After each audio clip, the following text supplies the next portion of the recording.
ఆ విధంగా లాలించండి, వాళ్ళకి మంచిగా స్నానం చేయించండి. వారి దీవెనలు మీకు శ్రీరామ రక్షగా పనిచేస్తాయి. వాళ్ళు ఉండడం మీ అదృష్టం, వాళ్ళు లేనటువంటి వాళ్ళు దురదృష్టవంతులు. మాకు తాత నానమ్మ ఎవరు లేరు, నేను దురదృష్టవంతుని. మా అమ్మమ్మ తాతయ్య లేడు, దురదృష్టవంతుని. మీకు ఎవరైనా ఉంటే మీరు అదృష్టవంతులు. వారికి సేవ చేయండి. వీళ్ళు ఎప్పుడు చచ్చిపోతారని పొరపాటు అనుకోకండి. వీళ్ళు ఇంకో 4 రోజులు బతకాలని కోరుకోండి.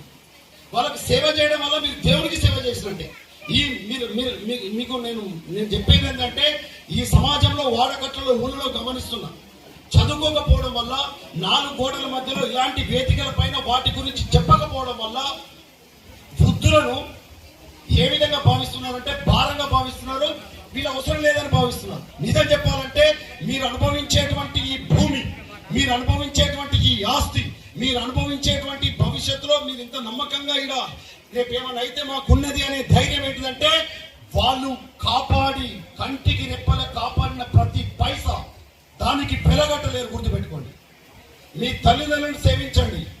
ముఖ్యంగా బాయ్స్, మీరు పెద్దవాళ్ళై మీకు పిల్లలైనా కానీ మీ పేరెంట్స్ ను అనాథాశ్రమాల వైపు కానీ వృద్ధాశ్రమాల వైపు కానీ పొరపాట్లు పంపించినట్లే ఈ భూమి మీద మీరు బతికినట్లే కాదు, మీరు చచ్చిపోయినట్లే భావించండి. నేను కూడా అది మీకే కాదు, నాకు కూడా అప్లై చేసుకోవాలి. బికాస్ ఆఫ్ మన తల్లిదండ్రుల రూపమే మనం.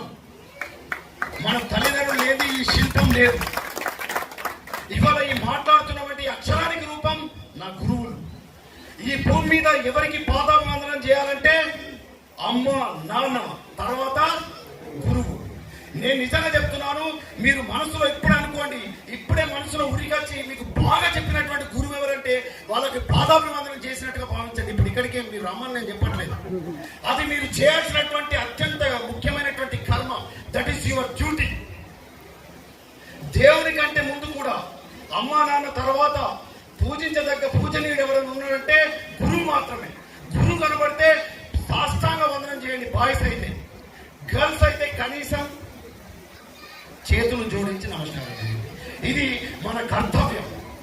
వాళ్ళు చెప్పినటువంటి ఏకలవ్యుడు సైతం ద్రోణాచార్యుడు ఏమి బోధించకపోయినా తన యొక్క బొటన వేలును గురు దక్షిణ ఇచ్చేశాడు. ఇది మన భారతీయ సంస్కృతి. కాబట్టి అలాంటి సంస్కృతిని కాపాడాలి.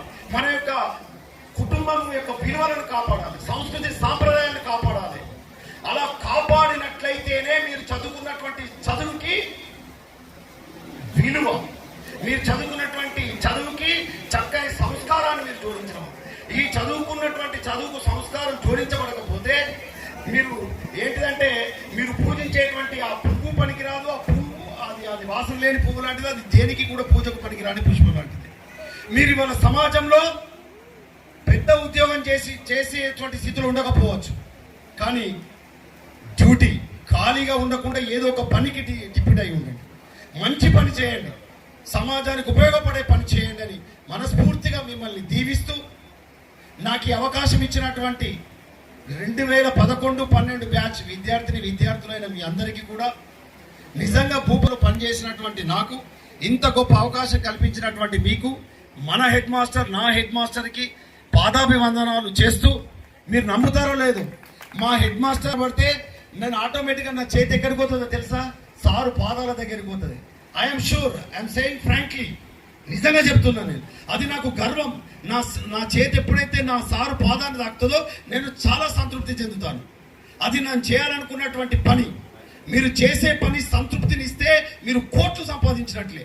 గుర్తుపెట్టుకోండి, కోట్లు సంపాదించిన సంతృప్తి లేకపోతే మీకు నిద్ర పట్టదు. మీరు నిద్ర పట్టకపోతే అనేక రోగాలు వస్తాయి. మీరు చేసే పని మీకు సంతృప్తినివ్వాలి, అది సమాజానికి ఉపయోగపడాలి. అలాంటి పనిని మాత్రమే మీరు చేయాలి. చేస్తారని నేను ఆకాంక్షిస్తూ, అభిలషిస్తూ, మంచి భవిష్యత్తులో మళ్ళీ అవకాశాన్ని దేవుణ్ణి కోరుకుంటూ, మళ్ళీ ఒక దశాబ్దం లేదా ఒక పుష్కర కాలం తర్వాత